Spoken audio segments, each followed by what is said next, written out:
We're told the Earth needs another 100 years to become survivable again. Prisoner 319, hold out your right arm. No, it's not my time. I don't turn 18 for another month. No! Hey! You're being sent to the ground.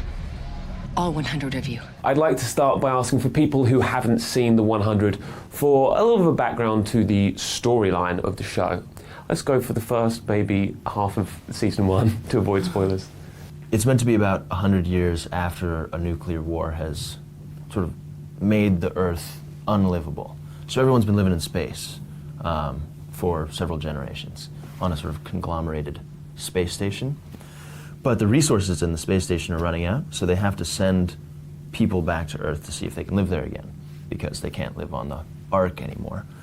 So they send 100 young people down, and they decide that those 100 young people should be the prisoner population because they're sort of expendable. And so we each play one of the 100. So you're the rebels. Eliza plays Clarke, who is in prison for... treason, essentially. Yeah. Which sounds bad. Shrug. Yeah, no big deal. Which sounds bad, but in fact she's been locked up for the wrong reasons. Yeah, because the politics on the Ark are complicated. They're sort of warring factions, parties. You guys didn't spend a lot of time on the Ark, I suppose, just the pilot, before you were very quickly shipped down to the Earth. What was the Ark set like? It was really cool. I think our set designers did a great job of it. I mean, we've got, on our lot, we've got like 3 connecting studios, and one of them was entirely Ark sets.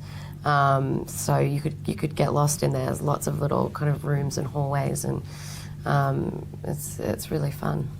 So in the pilot, the scene where Clarke is removed from her cell, prisoner number, that scene? Yep. Was that CG, or where was that shot? Because that's a big interior with all these cells and stuff. Yeah, that was, we had the hallway, 3 prison cells, one in the middle, which was mine. And the rest was painted in? And the rest was green screen. So all of mirrors. that rail that I look over, it's just green screen. Yeah. But most of the sets were like relatively small interior things. But that was the only one I could think of that was like big. It's pretty impressive looking, and then they dump you in a jungle, so there's that. Yeah, which was great. On that note, how long each morning do you guys spend dirting up, or do they just tell you not to shower? For you guys, I think it was pretty easy, right? Just some sweat and some mud. For us guys. So you just get on the treadmill for like 10 minutes. Yeah, sometimes, I mean, we worked pretty long hours. Sometimes you wouldn't like necessarily have gotten all of the muck off you before arriving at work the next day. I went through airport security one time with fake blood all over my hands, which was weird. Yeah. Oh, that's not good. I just had to go. Yeah. I went after shooting a long day. I had blood everywhere. Didn't really think about it. Popped into the 7-Eleven, went to pay for some gum, and the guy was like, "Are you okay?" I was like, "Oh yeah, no, I'm fine." It's happens all the time.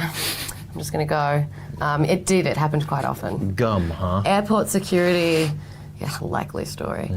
Airport security would have been much worse though, I'm assuming. Well, surprisingly, nobody said anything. Oh, that's good. What? Yeah, it wasn't until I had like landed where I was going that I noticed, really. Yeah, right. Huh, fair enough. Lucky. Because I like was totally oblivious to my... You probably walk through in the scooter like, do not mess with him. Yeah. Don't yeah. mess with him. Shows like this get a huge following, especially online. How do you deal with the fans? Yeah, online it's been an educational. I was never much of a Twitter person beforehand, and You gotta be now. you do. It's. I mean, I call it's it a tweeter. Yeah, a tweeter. I was never a tweeter before, but it's a powerful medium, and it's cool. You get to instantly see what your fans' reactions are. Sometimes good, sometimes bad. And you can connect with them, which makes them feel a part of this whole thing.